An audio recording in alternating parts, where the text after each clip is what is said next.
অনতি বিলম্বে সংবিধানের আলোকে জুলাই সনদের আইনি ভিত্তি দিয়ে নভেম্বর মাসে গণভোট দিতে হবে। তারপরে ফেব্রুয়ারিতে জাতীয় নির্বাচন হবে। এই নির্বাচনে আজকের ট্রাম্প কার্ড হলো বাংলাদেশ খেলাফত মজলিস এবং আল্লামা মামুনুল হক।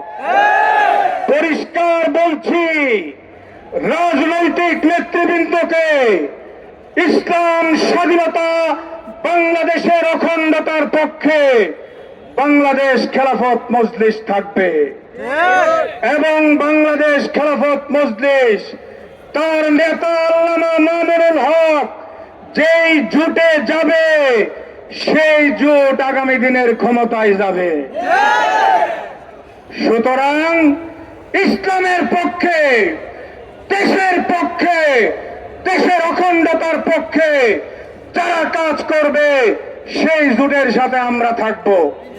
আপনারা রাজি আছেন তো? আগামীর বাংলাদেশ ইসলামের বাংলাদেশ।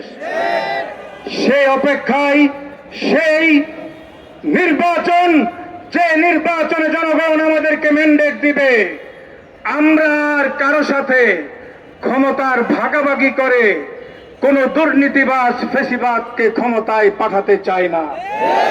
এবার ইসলামকে ক্ষমতায় নিতে চাই।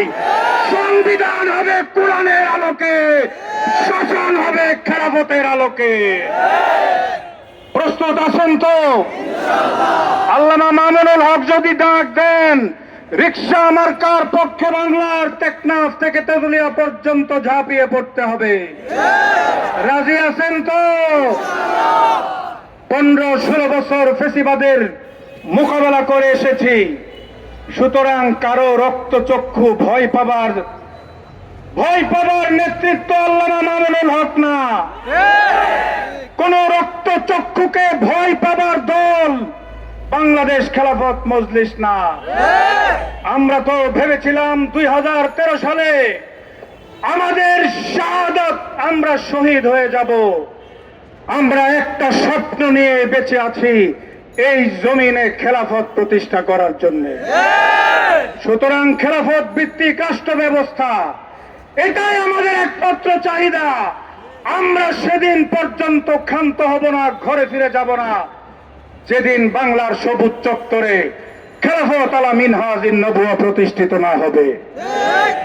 আমাদের দাবি হলো, এই যে 2008 সাল থেকে নিয়ে 2008 সাল থেকে শেখ হাসিনা হাজার হাজার মানুষকে হত্যা করেছে।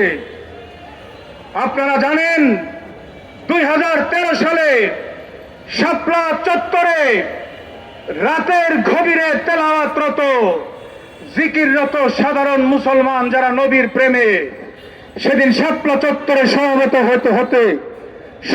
হয়েছিল, সেই ঘুমন্ত জিকিররত তেলাওয়াতরত আমার সাধারণ মুসলমান আলেম উলামা হাফেজ সাহেবদেরকে বুকে গুলি করে হত্যা করেছে শেখ হাসিনা। এই শেখ হাসিনা এবং তার লেসপেন্সারদেরকে যারা বাংলাদেশ থেকে বাংলাদেশে রাজনীতি করার সুযোগ তৈরি করে দিবে, ফ্যাসিবাদকে পুনর্বাসনের সুযোগ যারা তৈরি করে দিবে, তাদের ঠিকানা বাংলাদেশে হবে না। তাদের বাংলাদেশে রাজনীতি করার কোনো অধিকার থাকবে না। সুতরাং আমরা বলতে চাই, শেখ হাসিনা সহ শেখ হাসিনার দূষর যারা সাধারণ মানুষকে হত্যা করেছে, যারা খুন করেছে, যারা গুম করেছে, অসংখ্য মানুষ